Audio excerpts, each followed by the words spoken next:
안녕하세요, 김병희입니다.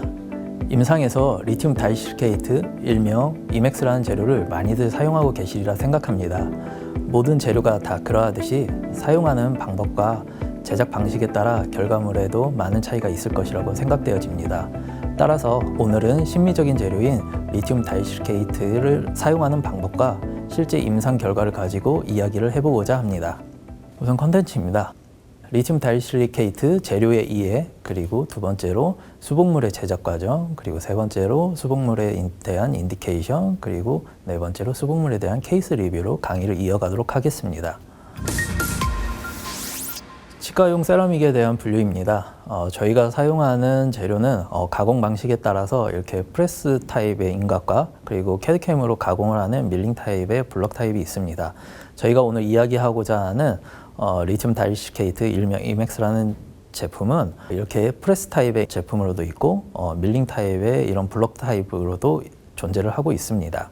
이보클라 비바덴트사에서 가지고 있는 이런 제품군입니다. 여기에는 강화 세라믹인 이맥스 프레스가 있고 글라스 세라믹 계열의 이런 지르 프레스, 엠프레스 ST, 인라인 POM 등이 있습니다.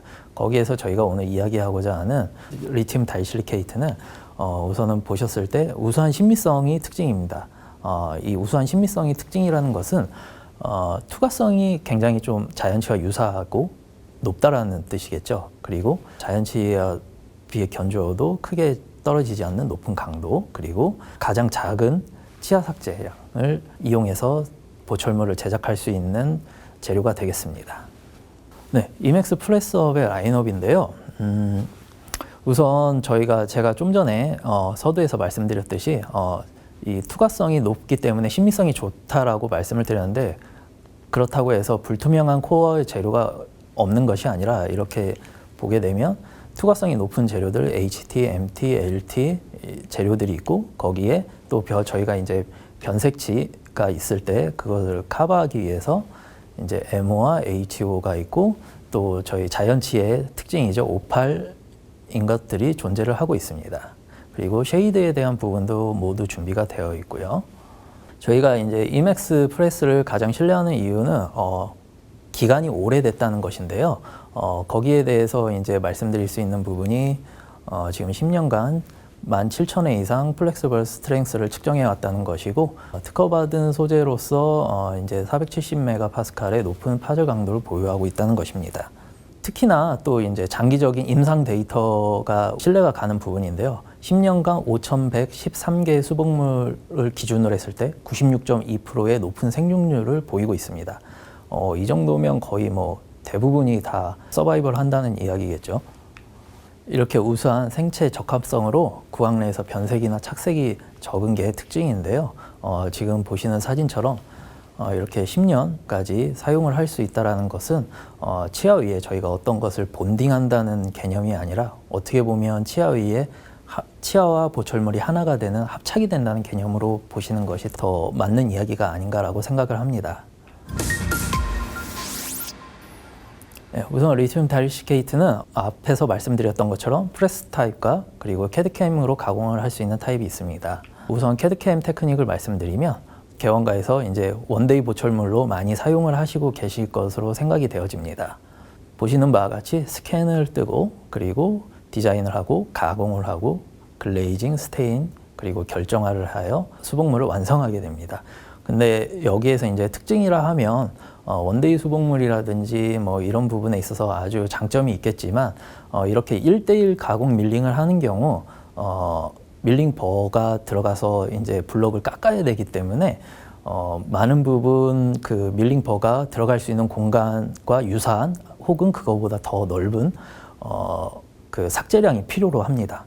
때문에 약간 치아 삭제량이 좀 많을 수 있고, 만약에 그렇지 못한 경우 과보상이 되어서 이제 그 가공이 될 것이기 때문에 유지력에 조금 문제가 있을 수 있을 것이라고 생각되어집니다. 다음은 프레싱 테크닉 제작 과정입니다. 전통적으로 저희가 사용하는 웩스를 얹고 그것을 이렇게 로스팅해서 가압을 해서 제작을 하는 것과 마찬가지로 이맥스 프레스도 이것과 유사한 방법으로 진행을 하고 있습니다. 이렇게 웩스업을 하고 거기에 스프루를 장착하고 메모를 해서 소환로에서 소환을 하고 그리고 프레싱 퍼네스에서 가압을 하여 이렇게 수북물을 제작하게 됩니다.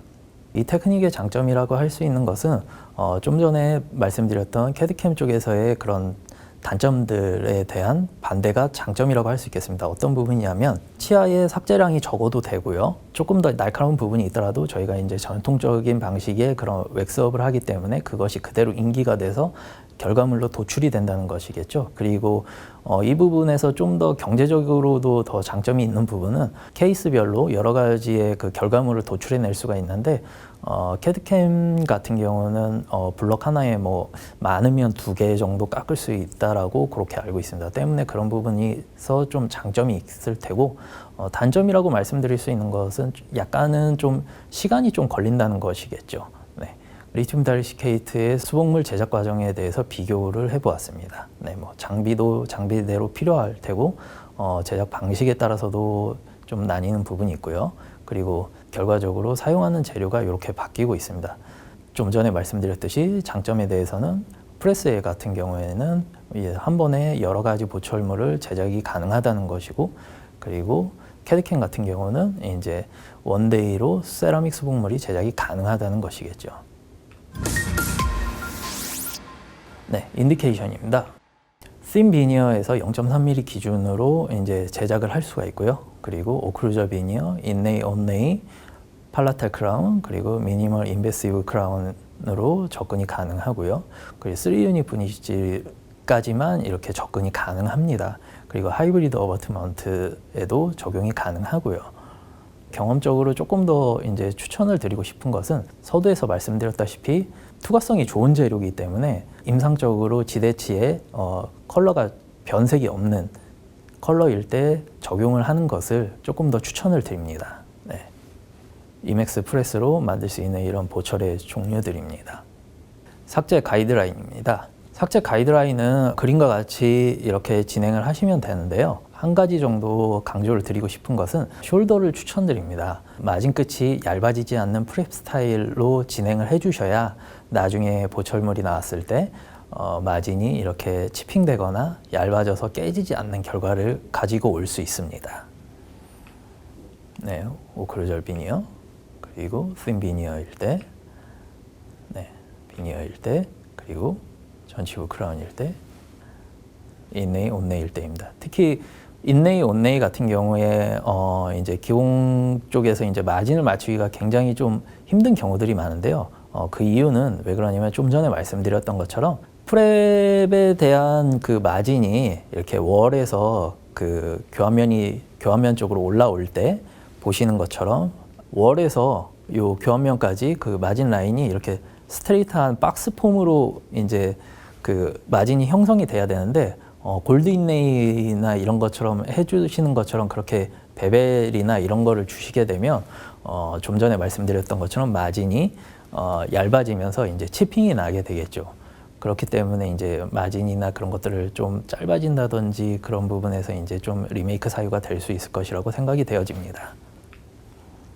네, 구치부 인디케이션이고요. 네, 이보클러 비바덴트사에서 권장하는 치아의 삭제량입니다. 이맥스 캐드 같은 경우 0.4mm를 주라고 되어 있고 이맥스 프레스 같은 경우 0.3mm를 주라고 되어 있는데요. 이것은 최소 프랩량을 말씀을 드리는 거고 최소 가공 두께를 말씀드리는 것은 아닌 것 같습니다. 예, 왜 이렇게 말씀을 드리냐면 임상적으로 저희가 이제 사용을 할 때 사실 0.3mm보다 더 두껍게 가공을 해서 후가공으로 저런 두께를 만들어내거든요. 때문에 0.4mm까지 가공이 된다라고 생각하시는 것보다는 그거보다 좀 더 이맥스 캐드 같은 경우 좀 더 두꺼운 그 두께에서 가공이 된다고 보셔야 될 것 같습니다. 네, 요약을 해보자면요, 재료의 특성을 알고 알맞는 케이스에 적용을 하시는 것이 좋고요. 그리고 케이스에 따라서 제작 방법을 어떤 것을 선택하실지 정하시는 것이 좋을 것 같습니다. 그리고 제작이 가능한 삭제량을 고려하셔서 제작 방법에 대한 스타일을 정하시는 것도 좋을 것 같습니다. 네, 케이스 리뷰입니다. 라미네이트 케이스고요. 보시는 것처럼 이렇게 프랩이 되어 있는 상태고요. 네, 이분의 초진 모습입니다. 네, 지금 사진에서 보시는 것처럼 저렇게 저 라인에서 그 아이디어란 라인에서 좀 많이 벗어나 계셨던 분이고, 이것을 진단 엑스업을 통해서 이렇게 그 라인 안쪽으로 들어오게끔 이제 프랩을 권장을 드렸습니다. 네, 프랩이 되어진 모형입니다. 네, 이렇게 보면 가이드라인 안에 지금 프랩이 벗어난 것을 알 수가 있습니다. 네, 치아 삭제가 그만큼 부족했다는 것이고, 그럴 수밖에 없는 상황이 있었겠죠. 네, 때문에 이런 경우 이제 라미네이트를 제작을 할 때 두께가 얇아지기 때문에 제작에 좀 애로 사항이 있습니다. 하지만 저희는 프레스를 할 것이기 때문에 문제가 되지 않습니다. 여기에 웩스업을 아까 진단 웩스업 한 것처럼 해서 이렇게 프레스를 해서 결과를 만들어냈습니다. 지금 보시는 것처럼 굉장히 좀 전반적으로 많이 얇기 때문에 그렇게 얇지 않다라고 생각하실 수도 있겠지만, 이 케이스 같은 경우 지금 거의 전반적으로 라비알의 두께가 한 0.1mm 정도에 다다르고 있습니다. 네, 이렇게 마진도 샤프하게 아주 잘 나왔고요. 네, 이렇게 디바이스로 저희가 측정을 해봤을 때 0.1mm의 보철물을 만들 수가 있었습니다. 장착한 모습입니다. 지금 뭐 이렇게 보셨을 때 크게 막 어색하거나 그런 부분은 없겠지만, 옆에 치아를 봤을 때, 일반 치아를 봤을 때 이런 부분과 이런 부분은 좀 차이를 느낄 수가 있습니다. 그 이유는 왜 그러냐면, 지대치 자체 안에 그 약간 하얀 그런 부분들이 존재하고 있었고, 지금 이 보철물의 두께가 평균적으로 0.1mm 정도이기 때문에 거의 지대치 컬러가 그 안에 캐릭터들이 다 그대로 노출이 되고 있다라고 보시면 될 것 같습니다.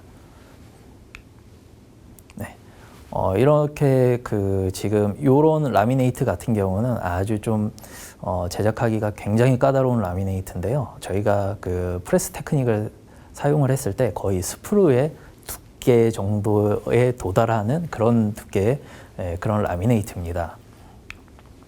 네, 이런 상황이고요. 그리고 이 기공물은 아니지만 이와 유사한 보철물의 구강 사진을 보자면은 지금 보시는 것처럼 여기에 저런 아주 작은 라미네이트가 수복이 되어 있는 걸 보실 수가 있으실 겁니다. 네, 이런 부분들까지도 프레스 테크닉으로 사용이 가능합니다. 프랩이 되어졌을 때 이런 케이스였고요. 지금 보시면 알겠지만 많이 좀 라비알 쪽으로 기울어져 있기도 하고, 이렇게 라비알 쪽으로 지대치 자체가 뻗어 있기도 하죠. 그만큼 두께가 많이 없는 케이스고요. 네, 모놀리틱 크라운을 제작하기 위해서 풀컨터 웩스업을 하였습니다. 이렇게 풀컨터 웩스업을 했을 때 장점이라고 볼 수 있는 것은 이런 그 표면의 텍스처나 이런 것들을 좀 더 세밀하게 자연치와 유사하게 줄 수 있다는 부분이 있겠습니다. 해서 이렇게 프레싱을 해서 모놀리틱 크라운이 나왔고요. 구강내 세팅한 모습입니다. 네. 투명도적인 부분에서 약간은 그 지금 모놀리틱으로 접근을 했기 때문에 많이 조금 약간은 투명도가 좀 다를 수 있겠지만, 저희가 이렇게 봤을 때 크게 나쁘지 않은 결과를 볼 수가 있습니다. 네. 현재 이렇게 다이아스테마가 계신 상태에서 이제 내원을 하셨고, 지금 저 부분을 저희가 이제 그 대합치 관계나 여러 가지로 봤을 때 굳이 프랩이 필요 없겠다라고 생각이 되어져서 바로 그냥 이대로 인상을 떠서 라미네이트를 진행한 케이스입니다. 네, 결과물이고요. 매우 만족하셨고, 지금 약간은 사진상에서 이렇게 하얗한 부분은 지금 아직 본딩 전에 트라인 상태여서 안에 살짝 기포가 있긴 하지만 매우 만족스러운 결과를 얻을 수가 있었습니다. 이렇게 프랩이 되어진 상태에서 지금 기공물을 제작을 하였고요.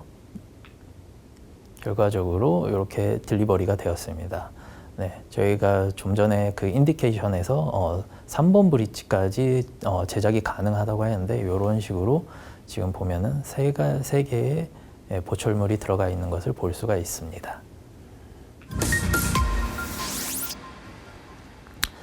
고학내 지대치가 이렇게 변색이 조금 심한 경우가 되겠고요. 네, 저희가 이런 케이스를 받게 되면 좀 걱정을 많이 합니다. 왜냐하면 저희가 사용하는 재료들이 요즘에 지르코니아도 그렇지만 이맥스 자체는 원래부터가 이제 투과성이 높은 재료이기 때문에 이것이 어떻게 변색이 커버가 될지 그거에 대한 것들을 많이 걱정을 하게 됩니다. 하지만 이맥스 프레스 LT로 제작을 하였고 이런 변색지에서 이런 결과를 도출할 수가 있었습니다. 두 번째도 변색치 케이스인데요. 아까처럼 그 지대치가 변색이 돼 있는 경우도 있지만 지금 보시는 것처럼 코어를 쌓아주셔서 변색이 된 경우가 있습니다. 이 주변치와 비슷한 종류의 레진 코어를 쌓아주셨으면 하는 바람이 있지만 이미 이렇게 진행이 됐기 때문에 여기에서 이제 채도를 높이고 투과성을 높이는 방법으로 마찬가지로 LT 인것을 사용해서 보철물을 제작을 하였습니다. 네, 이렇게 지금 들어가고 있는 상황이고요. 네, 결과는 이렇습니다. 그리고 가장 많이 아마 사용하고 계실 인레이 온레이 케이스입니다. 보시는 것처럼 월에서 마진까지 박스 타입으로 올라갈 수 있게 프레퍼레이션이 되어주면 좀 더 굉장히 그 마진 피팅 면에서 굉장히 좋은 결과를 얻으실 수 있을 것이라고 생각되어집니다. 그리고 버클 쪽에 이런 마진 라인도 두께가 있는 상태에서 이렇게 진행이 된다라고 하면 마진이 치핑되지 않고 좋은 결과의 기공물이 나올 것이라고 생각되어집니다. 결과물이고요.